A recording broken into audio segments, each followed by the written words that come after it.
When I was 22, I started renting the downstairs apartment in my parents' house just to save money, but also have a little more privacy. Even though my parents would go away a decent amount, it still just felt like I had no privacy and couldn't even have friends or girls over in peace. The downstairs apartment is separated by a lockable door in the stairway. It was an open layout down there, with the mini kitchen being a part of the living room area. There was then my bedroom, bathroom, and laundry room down the hall, and a side entrance through the living room. This happened on a weekend that my parents were away, so I could be as loud as I wanted. I had my friends Anthony and Jay over just to shoot the shit and have a couple drinks on the couch watching the hockey game. Since my parents weren't home, we were blasting music as we chilled. I wouldn't say I got drunk, but I definitely got a buzz going by the end of the game. I would keep the door between my apartment and the upstairs unlocked when my parents were gone, since I didn't have to worry about them randomly coming down. I kept the drinks in the fridge upstairs since it was bigger and quite literally just worked better. Since my friends drove and had been drinking, both of them decided to crash at my place for the night. The couch down there was massive. It could easily sleep 3 people if they laid down the correct way. So after a pretty long night of drinking, I said goodnight and went to my room to go to sleep. I found myself waking up in my bed a few hours later. It was still the middle of the night, or early morning hours. I immediately heard what most likely woke me up. I heard footsteps from upstairs. Someone was walking around up there. It was a pretty natural assumption that it was Anthony or Jay going upstairs to check my parents' fridge for cold water or something, so I didn't let it bother me. I closed my eyes again, only to hear something else just a couple minutes later. The sound of my bedroom doorknob. Someone tried twisting it, but it was locked. I always lock my bedroom door, it's just a force of habit. I wondered why either of them were trying to come in, but I was tired and figured if I just didn't say anything and pretended to be asleep, they'd go back to sleep themselves. Maybe it sounds weird, but I just didn't have the energy to be bothered at all, and it worked. I fell asleep shortly after that. When I woke up the next morning, Anthony was already gone, but Jay was still asleep on the couch. When he heard me open the fridge door, he slowly started moving around and rubbing his eyes. I asked him if he was trying to come into my room last night, and he said no, he didn't think so, but that he didn't remember because he got pretty drunk. He and I went to a nearby deli to get some bacon, egg, and cheeses and coffee, and then we ate them in my backyard. He left not long after that, and I pretty much went about my day as usual. I didn't ask Anthony if he tried coming into my room because honestly I didn't care that much about it. It really wasn't a huge deal. I think I spent most of that Saturday out of the house doing stuff with other friends. I got back home pretty late at night, but not really intoxicated because that day was more of a marathon, and by then I'd sobered up. I was beat though, so I had a snack, washed up, and went straight to bed. When I say went to bed, I actually mean I crawled into bed and watched like an hour of something on TV. After I turned off the TV, right away, I heard it. Creaks and thumps from above, almost sounding like footsteps similar to the night before, directly overhead in the kitchen upstairs. I had to really focus and listen, but the sound stopped. I felt my heart start beating a bit faster. I felt a slight nervous feeling in my gut for a few minutes as I was sitting up and waiting to hear something else. Eventually, I laid back down and relaxed, realizing it was most likely just some normal house settling noises, and my paranoid thoughts were making them out to be louder than they were. I couldn't have been more wrong. I should have trusted my initial feeling. When I heard the doorknob to my bedroom door move again, I sprang up so quickly that you'd think I was about to get hit by a bus. The doorknob only moved for a couple seconds like it did the night before, but tonight, there was a light knock at the door followed by the doorknob. I didn't say a word. I reached for my phone, which was on the bed, and started texting my family along with Anthony and Jay. I knew the chances of it being one of my friends were next to 0, but deep down I was hoping one of them would by some chance respond back saying, "Yes, it's me." My parents didn't answer the phone, they must have been asleep. They were not supposed to be back until Monday. There was no way I was about to say, "Who's there?" I quietly got out of my bed and hid behind the corner dresser, grabbing a blunt object in the scary chance that whoever was out there would kick the door down and rush the bed.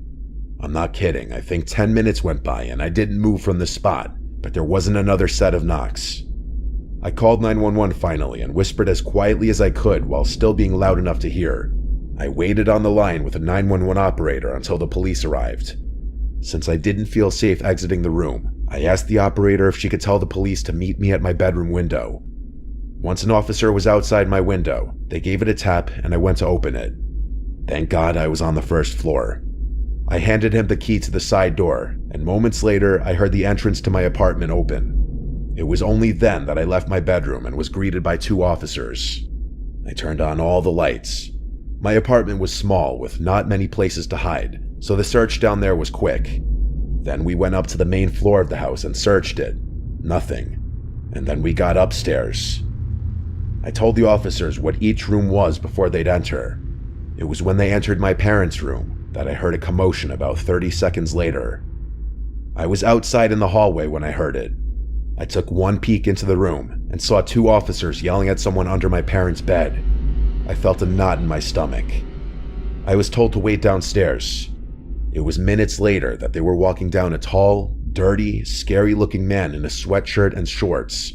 They asked me if I knew this man, and I said of course not. The look of hate that man gave me was haunting. He looked like he could have been homeless, crazy, or both. Once he was out of the house, I felt a million times better. The police told me that if I or my parents wanted to follow up with this, to call the precinct.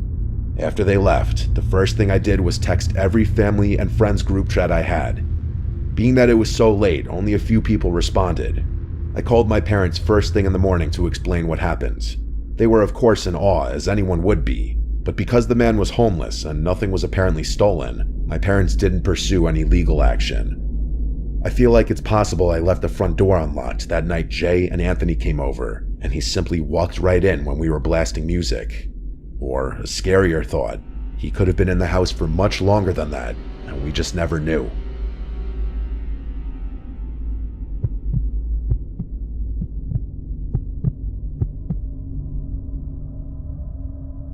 I've always loved the quiet. I moved up to this little cabin in rural upstate New York about 5 years ago, away from the chaos of the city. The place is big, secluded, and the woods stretch out far beyond my property. The nearest neighbor is miles away, and the only sounds you can hear are the wind in the trees and the occasional bird chirping in the distance. It's peaceful, and that's how I like it. Fishing is my thing. I spend most of my time on the lake that sits just behind my house. It's the perfect place to escape everything. I don't mind being alone. Hell, I enjoy it. The cabin has a huge deck that looks out over the woods. I often sit out there with a cold beer in my hand, watching the sun dip behind the trees and listen to the nighttime sounds of the woods. It's always been peaceful, until recently. It started about 2 weeks ago. I was on the deck, like usual, just staring into the dark, when I heard something. A snap of a twig in the distance. I didn't think much of it. Deer, maybe, or a raccoon. The woods are full of life, and I've gotten used to the noises over the years. But as the days went by, the sounds became more frequent. At first, it was just that, twigs snapping or leaves rustling, things I thought were just animals. But then, one night, I heard something different. A scratching sound. It came from the side of the house, somewhere near the window of the spare bedroom. It was quiet, almost like it was trying to be sneaky. I stood up my chair, heart pounding a little faster than usual. I waited, but nothing came after that.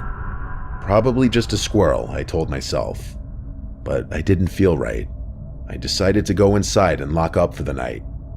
The next evening, I heard it again. The scratching. It wasn't just at the side of the house anymore. Now it was closer. It sounded like it was coming from right outside the spare bedroom window. I froze, listening carefully, my nerves starting to fray. I couldn't explain it, but something felt off. I went to the window, pulling the curtains back slightly to see what was outside. The moonlight illuminated the trees, casting long shadows across the yard. The wind was still, and everything seemed normal. No animal, no person. I shook my head, telling myself that I was just letting my imagination run wild. It was probably a branch brushing up against the window, or maybe the wind. I convinced myself it wasn't anything to worry about and went to bed. The next night, the scratching returned. It wasn't just scratching anymore, though. It sounded like light tapping, as if someone were tapping on the window, trying to get my attention. My heart skipped a beat, and I jumped out of bed. I grabbed a flashlight and crept through the dark hallway toward the spare bedroom. When I reached the window, I shone the flashlight outside. There was nothing there. No person, no animal, just the same empty woods. But I couldn't shake the feeling that I wasn't alone. I couldn't explain it, but something was wrong. The air around me felt thick, heavy. I went back to bed, but I couldn't sleep. Every little noise seemed louder, and every creak of the floorboard sounded like someone was moving around in the house. I stayed awake, listening, but eventually I fell asleep out of sheer exhaustion. The nights went on, and the sounds didn't stop. I'd hear them every night, always the same. A tap, a scratch, sometimes even a faint whisper that seemed to come from within the walls. I tried to ignore it, but it was getting harder. One night, I decided to confront whatever was causing it. Maybe it was just an animal, I thought. Maybe a raccoon or some other critter had found its way inside. I grabbed a crowbar from the shed out back, figuring it might be a good idea to have something in case things got weird. I went to the spare bedroom and carefully opened the door. The air inside felt stale, like it hadn't been touched in ages. I hadn't used the room in months. I shone the flashlight around the room, moving slowly, checking every corner, under the bed, behind the dresser. Nothing. I stood there for a minute, feeling like an idiot. There was nothing. It was just the same old room, empty. But as I turned to leave, I noticed something. The closet door was slightly ajar. I don't remember leaving it that way. My stomach dropped. I slowly walked over and pulled open the door. Nothing was inside, but as I shone the flashlight into the back corner of the closet, I saw something strange. A small piece of cloth caught on the edge of the wall. It was dark, torn, almost like a piece of clothing. My breath caught in my throat. I couldn't think straight. My mind raced. Was someone here? Had someone been inside my room? I backed out of the room, my heart thudding in my chest. I slammed the door shut and bolted it. I couldn't stay in that house another second. I went outside, hoping the fresh air would clear my mind. The darkness of the woods felt like it was closing in on me, but I tried to shake it off. Maybe it was just my nerves. Maybe the isolation was getting to me. I slept on the couch that night, a baseball bat within reach, but I didn't hear anything. No scratching, no tapping. It was quiet, almost too quiet. The next night, I decided to be brave. I was going to stay in my bed, and I wasn't going to let whatever this was drive me out of my own house. But just as I was about to drift off to sleep, I heard it again. The tap, tap, tap against the window. I jumped up, heart racing, and grabbed the flashlight. I ran to the spare bedroom, not caring how loud my footsteps were. This time, when I pulled back the curtain, I didn't just see the woods. I saw a shadow. Someone standing just outside the window, barely visible in the dim light. I froze, my blood running cold. I turned around, my mind spinning. Who was that? What were they doing here? I didn't want to believe it, but there was no denying it now. Someone had been outside my house, and they had been watching me. I ran to the phone and called 911, my hand shaking so much that I could barely dial. The operator answered, and I could barely speak through the panic in my voice. "Someone's been outside my house," I said, "and I think they're still here." I gave them my address, and they said they'd send someone out right away. I hung up and looked around the room. I needed to leave. I couldn't stay here anymore. But as I turned to grab my jacket, I heard something from the hallway, a slow creak. Someone was moving through the house. I didn't hesitate. I ran for the back door, flinging it open and tearing through the woods. I ran as fast as I could, not stopping to look back, my lungs burning with every step. By the time I made it to the edge of the property, I could see the flashing lights of the police cars in the distance. I slowed down, my body trembling, and I hid behind a tree, watching. The officers arrived at the house, guns drawn, searching the place, but I didn't stick around to find out what happened. I couldn't. I knew that whatever or whoever had been in that house, it wasn't done. I wasn't safe there anymore. I haven't gone back since. I followed up with the police to let them know I was all right so there wouldn't be a search out for me. The cabin is still there, sitting alone in the woods, but it doesn't feel like home anymore. Every time I close my eyes, I hear the tapping sound. I don't know who was in my house or what they wanted, but I know one thing for sure. They were waiting for me, and they're still out there.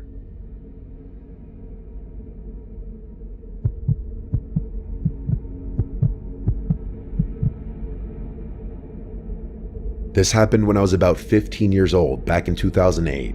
My parents went out to the casino for the night, so it was just me and my dog Abby home alone. It was about 11 at night, and I was up messaging some friends on Instant Messenger and watching YouTube videos. As I was typing and chatting away, I heard Abby barking at something in the living room. I figured it might be my parents getting home and just waited. After about a minute or so of more barking and no sound of the door opening, I got up and went into the living room to check it out. Abby was facing the windows that looked out onto our driveway, still barking. I couldn't really see out of the windows because the lights were off outside, and it was really dark. I peered through the window and saw only the one car in our driveway, so I knew my parents hadn't come home yet. I chalked it up to Abby possibly hearing a neighbor's car door slam shut, or a particularly loud car driving by, as we lived on a main road with lots of noise, even late at night.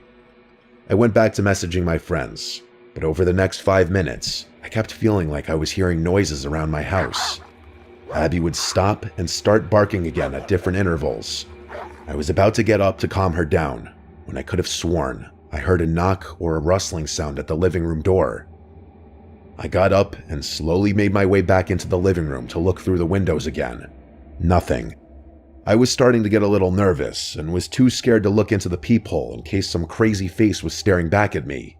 I double-checked to make sure the door was locked and was about to leave the room when the sound of knocking suddenly came from the side door of the house.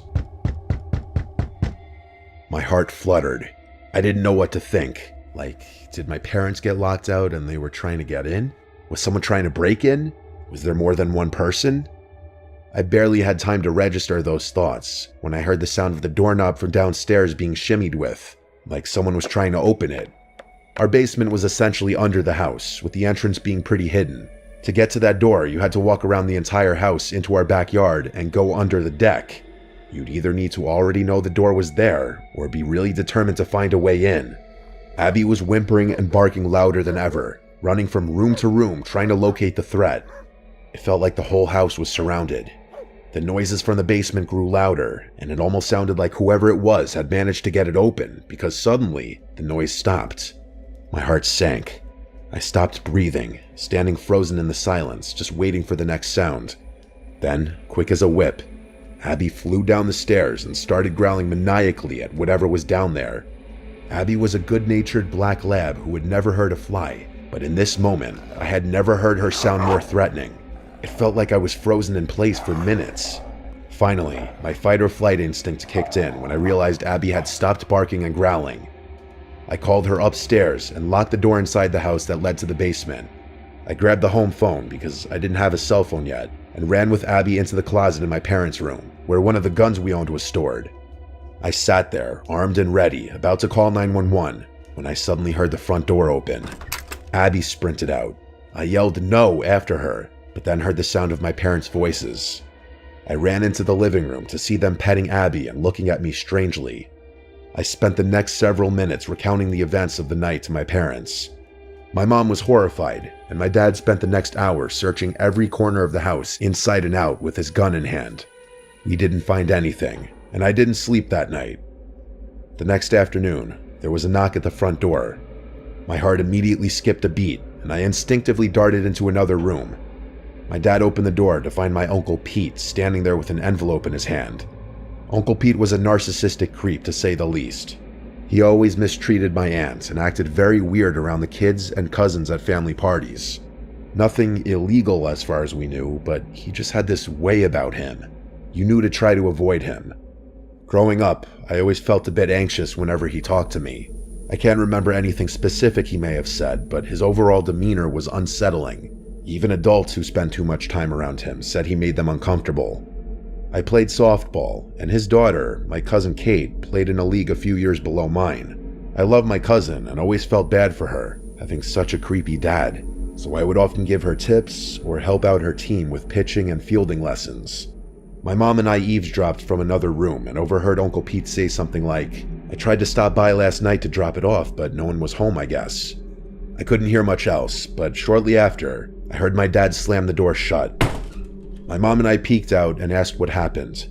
My dad, his face quivering with anger, said that apparently Uncle Pete had been the one stomping around the house last night trying to get inside. He handed me the envelope, and I opened it to find a card with a gift card inside, thanking me for helping his daughter with softball lessons. A night of panic and terror, all at the hands of my creepy uncle. My dad had threatened him during the conversation at our front door, and after that, we never really spent time with him again. When I think about this story now, I'm at least glad I found out who was behind the incident. Otherwise, I might have spent years wondering if it had been burglars, a ghost, or something else. I'm thankful Abby was there to protect me. She most certainly scared him off when he was trying to get in through the basement. But even so, I'm still left with so many questions. What the hell was he thinking? Why did he need to drop that card off so late at night? Why didn't he get the hint that we weren't home when no one answered the front door? Why wouldn't he try calling the house to see if we were home? And worst of all, what would have happened had he gotten inside?